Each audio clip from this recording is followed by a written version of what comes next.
নমস্কার, কেমন আছো সবাই? আশা করি সকলেই ভালো আছো। আমার চ্যানেলে সবাইকে স্বাগত জানিয়ে আরও একটা নতুন ভিডিও শুরু করছি। তো আজকে সকালবেলায় ঘুম থেকে উঠে আমি ঘুগনিটা তৈরি করে নিয়েছি, আর এখানে হচ্ছে মা লুচিগুলো বেলে দিচ্ছে, আর এখানে আমি গরম গরম লুচি কিন্তু ভেজে নিচ্ছি।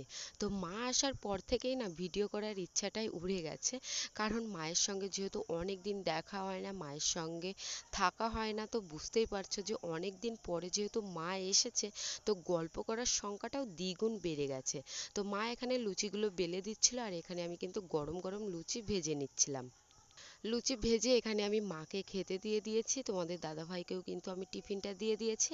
আর মা ক্যামেরার সামনে আজকে আর আসতে চাইনি, আর এখানে হচ্ছে আমি লুচি খেয়ে নিচ্ছি। তো আজকের ভিডিওটির মধ্যে কিন্তু দুদিনের ভিডিও মিক্স করা রয়েছে, তো প্লিজ একটু তোমরা মানিয়ে গুছিয়ে নিয়ে ভিডিওটি কিন্তু সম্পূর্ণই দেখে নিও।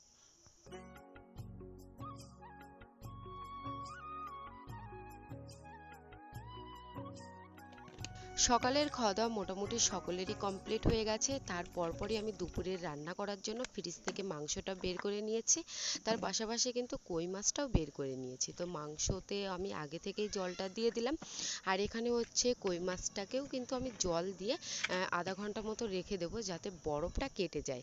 তারপরে তোমাদের দাদাভাইকে আমি বাজার থেকে বড় সাইজের একটা মাছ আনতে বলেছিলাম, তো মাছটা এনে এরকম ঠকবো সেটা কিন্তু কখনোই ভাবতে বা আমি বুঝতে পারিনি। মেয়ে শ্বশুরবাড়িতে এসে মেয়ের কষ্ট দেখলে কোনো মাই কিন্তু মুখ বুজে সেটা সহ্য করতে পারে না। এক্ষেত্রে আমার মাও অন্য মাদের তুলনায় কোনো অংশেই কিন্তু ব্যতিক্রম নয়।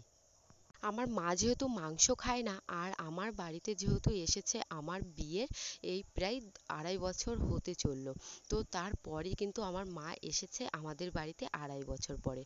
তাই সকাল সকালে তোমাদের দাদাভাইকে আমি বলে দিয়েছিলাম যাতে একটু বাজার থেকে ভালো দেখে রুই মাছ আনতে, আর আমার মা কিন্তু রুই মাছ খেতে বেশ ভালো পছন্দ করে।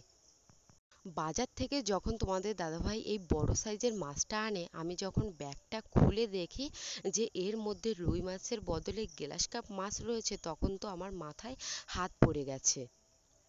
সঙ্গে সঙ্গে তোমাদের দাদাভাইকে আমি জিজ্ঞাসা করেছি যে তোমাকে বলে দিয়েছি রুই মাছ আনতে, তুমি কেন গ্লাস কাপ মাছ এনেছো? তোমাদের দাদাভাই বলল যে না, আমি তো রুই মাছই এনেছি। তো যাই হোক, এরকমভাবে তোমাদের দাদাভাই আর আমার মধ্যে কিন্তু ঝগড়া চলতেই থাকে। তারপরে যেহেতু দিদাও এসেছে আমাদের বাড়িতে, তো দিদাও দেখে বলছে যে মাছটা রুই মাছ নয়, মাছটা হচ্ছে গ্লাস কাপ মাছ।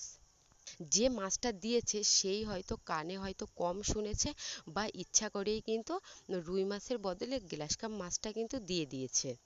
মানুষ যে কিভাবে একে অপরকে যে ঠকাতে পারে, সেটা কিন্তু বলে বোঝাবার কোনো ভাষা নেই। দামটা কিন্তু একই নিয়েছে, আর মাছটা কিন্তু ওলটপালট করে কিন্তু দিয়ে দিয়েছে। এই যে ভিডিওটি তোমরা দেখতে পাচ্ছ, মা যেদিন আমাদের বাড়ি থেকে চলে যায় সেদিনই কিন্তু এই ভিডিওটি করা।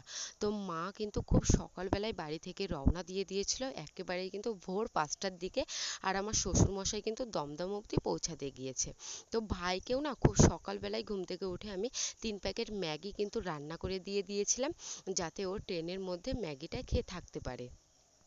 আমার মা তো যাওয়ার সময় খুবই কান্নাকাটি করছিল, তো ওটা দেখে আমারও কিন্তু মনের মধ্যে একেবারেই কিন্তু ভালো লাগেনি। তো কি তাড়াতাড়ি দিনগুলো পার হয়ে যায়, তো দেখতে দেখতেই 2টো দিন কিন্তু পার হয়ে গেল। তো যাই হোক, এটাই হচ্ছে মেয়েদের জীবন। আর যেহেতু আমার বিয়েটা অনেক দূরে হয়েছে, তো এর জন্য না মায়ের একটু মনটাও কিন্তু খুবই খারাপ করে, যেহেতু হুটহাট করেই কিন্তু আমার বাড়িতে আসতে পারে না। আমার মাঝে মধ্যেই কিন্তু শরীরটা যখন খারাপ করে, তখন কিন্তু প্রত্যেকটা মেয়েই চায় যে তার মা তার পাশে থাকুক। তো ওই পরিস্থিতিতে আমার মাকে কিন্তু আমি কখনোই এই 2.5 বছর ধরে কিন্তু কখনোই কিন্তু কাছে পাইনি। এর জন্য মনটা খুব মাঝে মধ্যে খারাপ করে। তো যাই হোক, পরিস্থিতির সঙ্গে সমস্ত কিছুই কিন্তু মেয়েদেরকে হাসি মুখে কিন্তু মানিয়ে নিতে হয়। মা যবে থেকে এসেছে আমার বাড়িতে, মানে 3-4টে দিন যে কিভাবে যে পার হয়ে গেল দেখতে দেখতে, সেটা কিন্তু বুঝতেই পারলাম না। তো অনেক গল্প গুজব করলাম, অনেক আনন্দে কিন্তু দিনগুলো মেতে উঠেছিল, তো কোনো কিন্তু কষ্টই কিন্তু ছিল না। তো যাই হোক, কেন জানি না মা চলে যাওয়ার পর থেকেই মনের মধ্যে একরাশ দুঃখ নিয়ে কিন্তু সংসারের কাজকর্ম করতে কিন্তু লেগে পড়েছি। যত যাই কিছুই হয়ে যাক না কেন, সংসারের কাজ তো হাসি মুখে তোমাকে করতেই হবে, যতই তোমার মনটা খারাপ থাকুক বা যাই থাকুক না কেন। তো মা যাওয়ার পরপরই আমি অনেক কিছুই কিন্তু কাচাকুচি করে মেলে দিয়েছি, আর কিছু জ্বালানি ছিল তো যে সমস্ত কিছু একটু ভেজা ছিল, তো সেই সমস্ত কিছু একটু রোদ্দুরে কিন্তু আমি এখানে মেলে দিয়েছি, যাতে কাঠগুলো শুকিয়ে যায় রোদ্দুরে। আমার মা এসেও কিন্তু আমার হাতে হাতে অনেক কাজকর্মই কিন্তু করে দিয়েছে। আমি ঘুম থেকে ওঠার আগে আগেই দেখতাম যে আমার বড় উঠোনটা কিন্তু ঝাড়ু দেওয়া হয়ে গেছে, এঁটো থালা বাসনগুলোও কিন্তু ধোয়া কমপ্লিট হয়ে গেছে। তো এটাই হচ্ছে মাদের মন।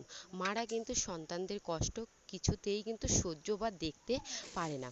তো এখানে হচ্ছে আমি দুপুরবেলার রান্নাটা বসাবো। তোমাদের দাদাভাই এই যে চাল কিনে এনেছে, তো এখানে হচ্ছে আমি ভাতটা কিন্তু রান্না করতে বসিয়ে দেবো। আজকে কিন্তু আর কোনো রান্না বান্নার ভিডিও কিন্তু আমি তোমাদের মাঝে শেয়ার করতে পারিনি। আজকে যেহেতু সোমবার ছিল, তো মনের মধ্যে ভালোও লাগছিল না ভিডিও করার জন্য।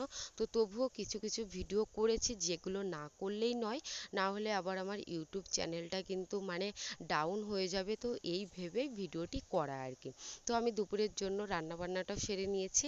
আর এখানে হচ্ছে ফ্রিজেও কিন্তু জলটা অনেকটাই কিন্তু জমে গিয়েছিল, তো সেই জলটাই কিন্তু এখন হচ্ছে আমি বের করে নিচ্ছি। তো জলটা বের করে চানটা করে কিন্তু পুজোটাও কিন্তু দিয়ে দেবো।